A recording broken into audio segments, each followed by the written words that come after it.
The first red flag wasn't Preston's smug little smirk. It was the fact that the email summoned her to the HR office at 7:58 a.m. with no subject line and the word ASAP typed in all caps like a panicked toddler trying to play grown-up. Sloane hadn't even finished her second houndstooth coffee after fighting I-35 traffic when she walked in and saw the kid already perched in her usual chair like he owned the air in the room. Preston Blake, all 28 years of entitlement, squeezed into a slim-fit blazer and overpriced haircut, didn't even look up when she entered. Just tapped a pen against his teeth like he was waiting for Postmates, not about to gut the heart of Apex Ledger Group. "Sloane," he said, drawing out the name like it offended him. "Thanks for coming in early. We'll keep this brief." Victoria, the spineless HR rep, sits tight in the corner like a hostage, no eye contact. That's when Sloane knew she didn't need the speech. Of course, Preston gave it anyway. After reviewing departmental efficiencies, he began, using a phrase he definitely read off LinkedIn that morning. "We've concluded your role has become non-essential. We're streamlining legacy costs and bringing in fresh perspectives. Effective immediately, you're relieved of your duties." He actually smiled like he just solved world hunger by axing the woman who kept this entire quantitative analytics operation from collapsing into flaming chaos. Sloane didn't flinch, no begging, no angry monologue. She just adjusted her blazer, slid the company-issued laptop across the table like she was handing him a dead goldfish, and stood. "Streamline this," she muttered inaudibly, just for her, and walked out with more grace than he'd ever earn. It's funny. You work somewhere for 15 years, bleed into the cracks of its foundation, clean up its messes, save its ass during every merger panic. One kid with a business degree and daddy's password can erase you before 9 a.m. And hey, before I forget, if you've ever been kicked in the teeth by some Preston in your life and kept walking, help me hit my first ever 10,000 subscribers. You'd be surprised what kind of revenge we can cook up with just a story and a little support. Back in her office, well, former office, Sloane grabbed her box of things. Photos of her dogs, a framed quote from her mother, "Don't get even, get everything," and a flash drive taped under the drawer with a label that just read Clause 12C. She didn't cry, didn't cuss, just walked out through the same glass door she'd opened every morning for a decade and a half. But this time she didn't badge out. She paused, smiled at the receptionist, and said, "Don't bother disabling my login just yet." The kid thought he'd cut the head off a relic, didn't know he just unplugged the power source. The box was still warm from the grueling drive north on Mopac, rattling softly as Sloane set it down in her dining room, right next to the half-dead orchid, and the unopened bottle of Silver Oak Cabernet she'd been saving for a win. This wasn't the win she had in mind, but it would do. She didn't go for the wine. Not yet. Instead, she crossed the living room to a tall, nondescript cabinet no one but her had ever opened. She slid the panel to the side, keyed in a 6-digit code that hadn't changed in 15 years, and waited for the mechanical click. The drawer inside groaned open like it hadn't been touched in a decade, which was only partially true. The documents inside were pristine, archived like sacred scrolls. She flipped past old W-2s, 2 performance reviews from a VP that cried when he got laid off, and a sealed envelope labeled Blake Original. Inside was the contract. Back when Apex Ledger Group was one bad quarter away from bankruptcy, Sloane hadn't just stepped up. She rebuilt half their back-end operations from scratch, wrote the predictive algorithms for their high-frequency trading pipeline in her own damn living room while eating cold takeout from Terry Black's BBQ and dodging creditors. She hadn't asked for a bonus, she'd asked for something smarter. And Preston's father, Garrison Blake, the real CEO, not the sperm recipient in a suit she'd met this morning, was smart enough to give it to her. Clause 12C. It didn't look like much on paper. 3 paragraphs buried between arbitration procedures and standard non-disclosures, but Sloane remembered every word. IP rights to any custom analytical modeling she authored on her own equipment. A 2.5% equity stake if the company hit a certain revenue threshold, which it had 3 years ago, with no payout. The kicker. All executive restructuring decisions must be approved by her signature if she was employed at the time and if her ledger systems were still in use. Check and check. She didn't rage, she didn't pace, she just pulled out her phone, opened the scanner app, and got to work. Scan, save, encrypt. 1 copy to her personal inbox. One to her employment attorney who'd helped her write the damn clause, and one to Vivian Cross, board member since year 7, who once told Sloane over craft cocktails at Zanzibar, "If the boys ever turn on you, send me proof and I'll handle the knives." By the time the attachments hit her sent folder, Sloane was already drafting a bullet point summary of current quantitative models running on the Vance predictive ledger, her original algorithmic base. It was still in use. She knew that without checking. They'd only just renamed it Preston Quant a year ago, like that could erase her fingerprints from the ledger entries. She closed the cabinet, locked it again, and took the Cabernet from the table, poured herself half a glass. She didn't toast, she calculated. Tomorrow wouldn't be about proving Preston wrong. It would be about making the entire board remember why she was never someone you could just streamline. Garrison Blake returned to the Austin headquarters on a sweltering Tuesday with a stitched-up gut, a short fuse, and the creeping realization that leaving his son in charge for even a week was like handing a toddler a chainsaw and hoping for lawn art. His assistant, Eleanor, stone-faced, 65, and terrifying, met him at the elevator with a stack of papers and a post-it note that simply said, "You'll want coffee first." The moment he stepped into his office, he saw it. Sloane's scanned contract printed in triplicate, neatly clipped and placed dead center on his mahogany desk like a legal landmine. His heart sank before he even read the header. Clause 12C was circled in red. There was a brief flicker of hope. Maybe it was a misunderstanding. Maybe she was just making noise, trying to leverage sympathy on her way out. But then he saw the signature at the bottom. His signature, notarized. The date matched the week after their server farm liquidation crisis. Sloane had pulled the entire firm out of the flames with a quantitative model she built on a laptop older than Preston's last girlfriend. He sank into his chair, stomach nodding again, but this time not from surgery. "Eleanor," he said. She poked her head in, already texted him. "He's coming." Garrison didn't say thank you. He just rubbed his temples and stared at the clause again, reading it like it was a death sentence he'd written himself. And maybe it was. A knock. Preston breezed in, all swagger and Spotify confidence. "Welcome back, old man. Glad to see you survived." Garrison didn't look up. "Did you fire Sloane Vance?" "Yeah, don't worry. Totally legit. HR signed off." Her role's ancient, and frankly, she was kind of dead weight. Preston plopped into the guest chair, leg bouncing. "You're always saying we need to cut costs. Well, I cut." Garrison looked up slowly, eyes narrowing. "Did you read her contract before you did it?" Preston shrugged. "What for? It's like 100 pages of boomer legalese. She's bluffing. I mean, she emailed the board with some old PDF, probably hoping for a payout. Bitter ex-employee move." Garrison slid the papers across the desk. Preston picked them up like he was being handed a menu. "Clause 12, paragraph C," Garrison said, voice dry as sand. "She has veto rights over structural changes, including terminations. And if her data algorithms are still being used, which they are, firing her without board review constitutes breach." Preston blinked. "Wait, what? That can't be real. That's insane. Why would you give her that?" "Because 15 years ago your father was bleeding money and Sloane wrote a quantitative trading pipeline that saved this firm from folding like a damn lawn chair in a hurricane," Garrison snapped. "That clause is real. So is the equity. So is the IP. And if she presses this, she doesn't just get her job back." "She owns part of your job now." Preston paled. "But I already filed termination. Her severance is processed. Then you better pray she doesn't cash it." For the first time since Preston strutted into the role like it was gifted to him in a Happy Meal, Garrison saw something crack. That twitch behind the eyes. The sound of wheels turning slow, rusty, and terrified. Garrison leaned back, exhaled through his nose. Sloane doesn't make noise unless she's already pulled the trigger. If she's contacted Vivian Cross, he let that hang. They both knew Vivian didn't play. The silence that followed was thick. Preston stood, fists clenching and unclenching, the reality finally dripping through the holes in his designer armor.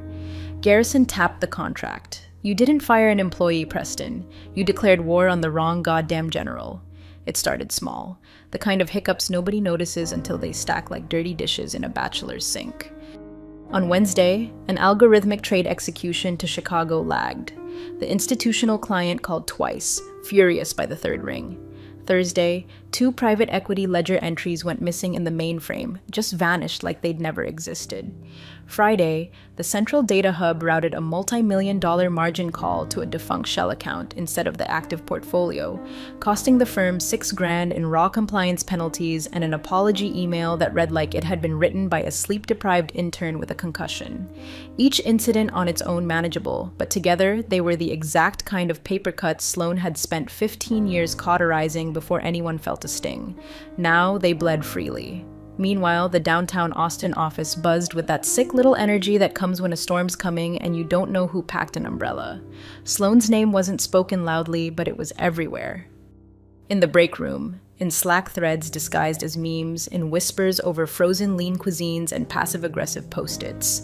"Did you see the clause?" someone murmured by the high-speed printer. "She had IP rights or something, right? That's like serious. I heard she emailed the board before she even left the parking garage." "Wait, Preston fired her? That little golem. My cousin's in legal, they said it might breach contract." Like, breach. Vivian Cross didn't respond to gossip. She didn't have to. The mere fact that she hadn't publicly defended Preston said enough. People noticed. People always noticed when Vivian went quiet, like the forest right before a cougar jumps. And then came the kicker. It was Leo Harris, junior quant turned risk analyst. Soft-spoken, smarter than he let on, and terrified of confrontation. He'd been tasked with reviewing internal data pipeline dependencies before their next high-frequency trading server update. 2 hours into the forensic audit, he found it. A line of ledger execution logic inside their automated portfolio balancing script, adapted from the original VPL Vance predictive ledger. Copyright Vance. He stared at it for a solid minute, then searched the server logs. She hadn't just written the original structure. Her predictive algorithms were the structure.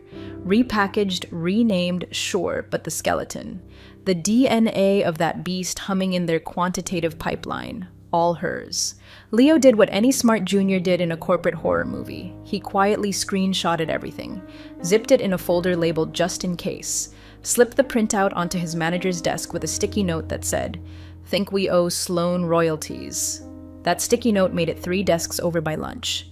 HR saw it by 3 p.m. Legal by 5.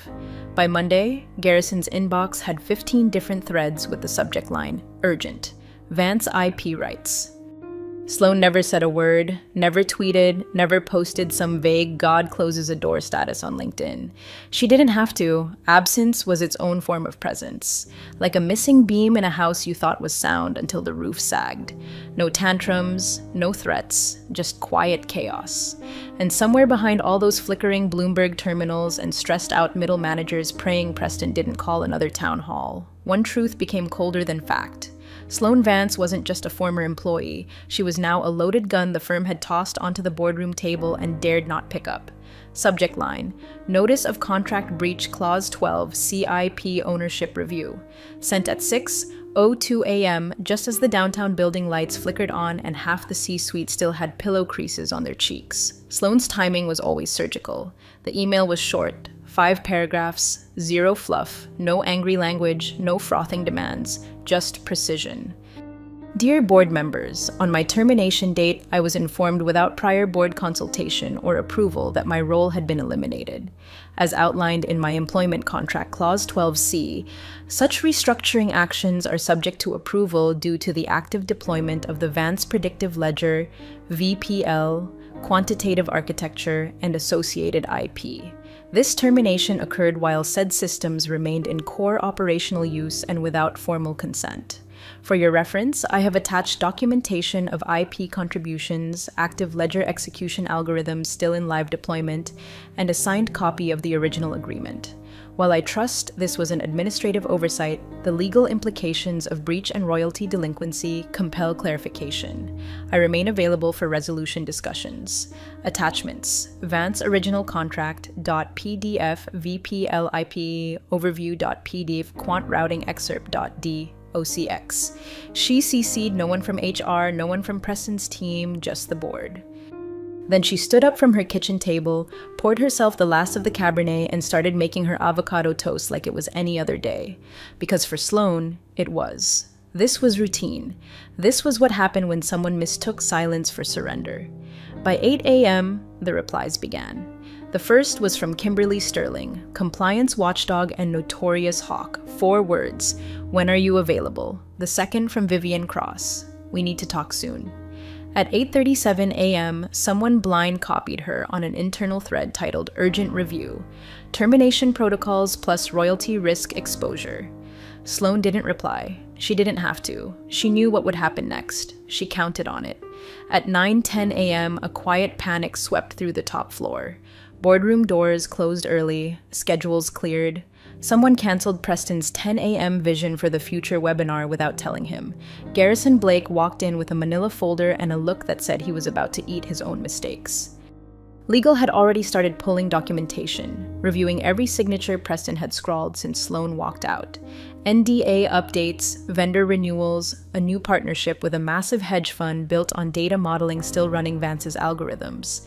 And that's when they saw it. Not only had Sloan been fired without board consent, Preston had greenlit a system overhaul that quietly duplicated her original algorithmic framework without compensation or attribution.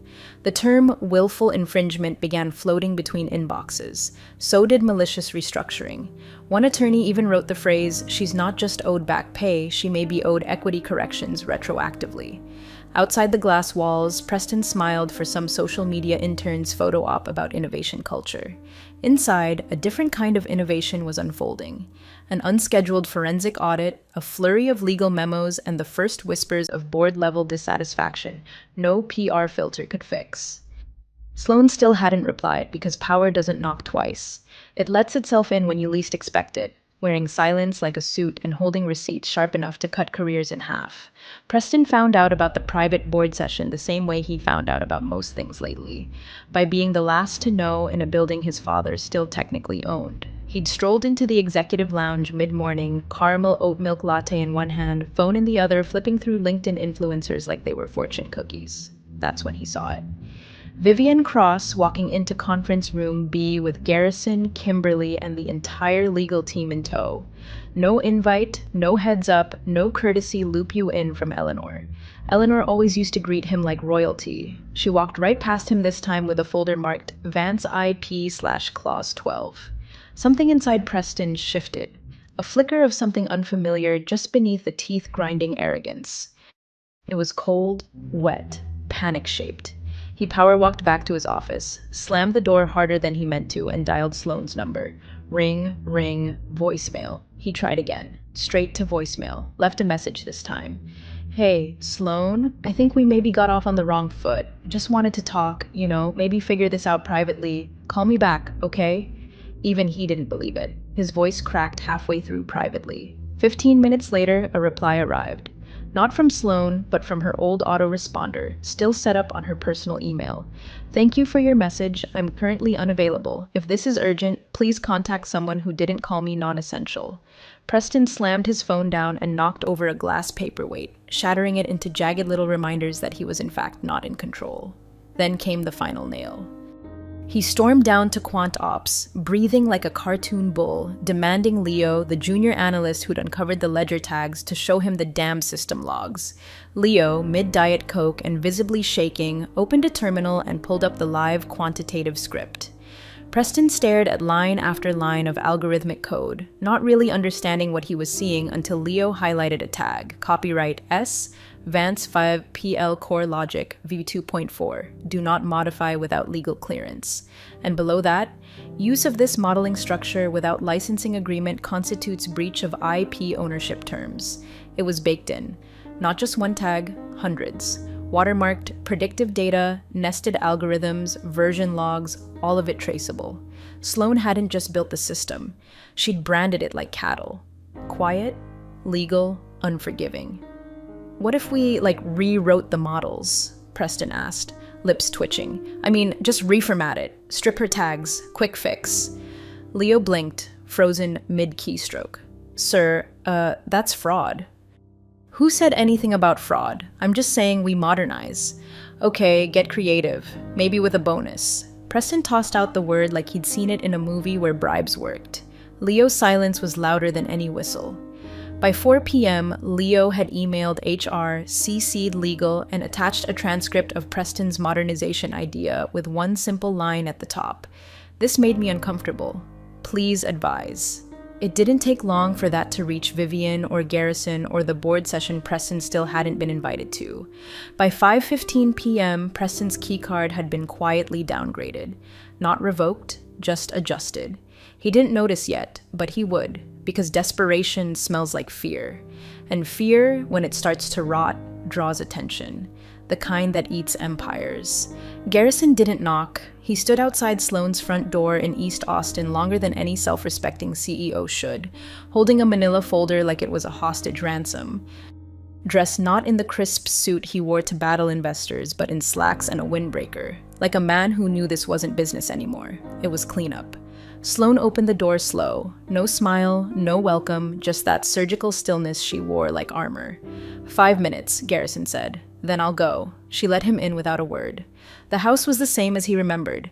Clean lines, muted tones, nothing flashy. Except the dining table spread with neatly stacked legal docs, case studies, a framed photo of her and her dogs at the lake, and a yellow legal pad covered in handwritten bullet points that looked less like notes and more like a war map. She didn't offer coffee. He didn't ask. I was wrong, Garrison started, eyes low. I never should have let him near that seat. I thought giving him a taste would scare him straight, humble him. I didn't think he'd gut the firm, Sloane finished, voice flat. Destroy the one person who kept it from collapsing 10 times over. Garrison nodded. Yeah, that too. Silence. Sloane didn't blink, didn't sigh, just reached down and slid a folder across the table. Reinstatement offer, she said. Effective immediately, back pay for 6 months. Retroactive equity adjustment to reflect the performance milestones hit using my IP, and a 2-year licensing contract for all current and derivative quantitative systems under my terms. Garrison didn't open it. He just stared at it like it was a loaded pistol. If you don't sign it, Sloane continued, I'll walk into Vantage Capital's downtown office tomorrow at 9 a.m. I've already had craft coffee with their CTO. He knows what I built, knows what I still own, and he's very interested in acquiring licensing rights. Especially now that we both know your board is legally exposed. You'd burn it all? Garrison asked, voice soft, almost pleading. She tilted her head. No, I'd simply charge what it's worth. It hit him then. Sloane hadn't come for revenge. She'd come for balance, for order, for respect. And she'd built her case brick by brick with the same precision she used to rewire his trading infrastructure during the 2008 collapse. You don't want the rollback? He asked cautiously. No, she said, not like it was. But I'll take something better, something cleaner. He nodded, hands trembling slightly as he reached for a pen. I'll handle Preston, Garrison said, almost to himself. He's still my son, but Sloane held up a hand, calm, icy. No, let him face the board first. She leaned back, expression unreadable. Let him learn what it feels like to be declared non-essential by people who actually read the paperwork. Garrison looked up, eyes tired. You always said you didn't believe in revenge, he said. Sloane smiled for the first time. I don't, she said. I believe in consequences. Preston strutted into the boardroom like it was a TED Talk he hadn't rehearsed for but felt confident he could wing. He wore his trademark half-smirk and a blazer tight enough to signal thought leader. His eyes flicked from face to face, looking for a smile. None came. The room was quiet, not tense, not angry, just still, like the space between lightning and thunder. And then he saw her. Sloane sat at the far end of the table, calm, unmoved, a closed folder in front of her, fingers laced like a courtroom witness who already knew the verdict. She didn't look at him, didn't flinch. Preston's smirk faltered. He adjusted his collar and cleared his throat. Morning, everyone. Excited to share some updates. No need, Vivian cut in without looking up from the folder in her lap. We've already had a very enlightening morning. Preston blinked. Sorry. Kimberly, seated beside her, lifted a page. Read aloud, Clause 12C, no structural or leadership changes, including termination or reassignment, shall be executed without the written consent of Ms. Vance if company operations are utilizing intellectual property authored or designed by her during active employment. She paused. Which they were, which they are. Next, the board's legal counsel spoke. Per discovery, 70% of current algorithmic trading operations utilize proprietary structural models built off the Vance predictive ledger. Attempts to alter this data framework would require 6 months and full relicensing clearance. Sloane still said nothing. Garrison sat at the head of the table, eyes forward, hands folded, not defending, not condemning, just watching. Preston laughed. Dry, unconvincing. Okay, but look, we're all on the same team here. Sloane, you could have just talked to me. You didn't need to drag the whole board into it. Sloane finally moved, slowly, calmly. She opened her folder, slid a flash drive across the polished wood. Press play, she said. Her voice was quiet, but razor sharp. Kimberly inserted the drive. The screen behind them flickered on. Footage played. A clean, high-speed walkthrough of the firm's quantitative execution dashboard. Real-time arbitrage routing, automated portfolio balance projections, predictive market delays, every feature humming like a goddamn Tesla engine. At the bottom right corner, barely visible but permanent, was the watermark, powered by S. Vance IP Holdings. A long silence, the kind that makes careers die. Then the CFO spoke.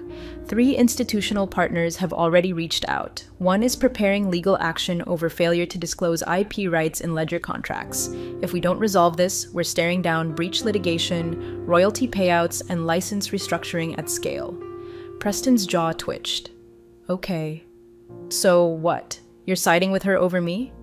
No, Vivian said. We're siding with the firm over the liability. Then she turned to Sloane. Ms. Vance, have your terms changed? Sloane nodded once. Only in delivery speed. Garrison cleared his throat. We've reviewed and approved her reinstatement pending board sign-off. Effective immediately, she will resume under her new title, Executive Director of Quantitative Integrity, with independent oversight privileges. The vote passed unanimous, but Sloane didn't reach for the contract. Instead, she stood, adjusted her blazer. I appreciate the offer, she said, but I won't be returning. A ripple of surprise. She met Garrison's eyes. I already took another meeting. Vantage Capital. They made me an offer I'd be a fool to refuse, full licensing autonomy, no Blakes involved. Preston opened his mouth to speak. Sloane cut him off with a glance that hit harder than any scream. Then she gathered her folder, walked to the door, and paused. To whoever replaces me, she said, not looking back. Start by changing the system passwords. I don't trust what's still in his inbox. And with that, she left, calm, complete, untouchable. Preston slumped into a chair, sweat creeping through his designer collar as the board began quietly discussing interim leadership. No one asked his opinion. They never would again. Big thank you, legends of the old office days. Subscribe to keep the switch-flicking chaos alive.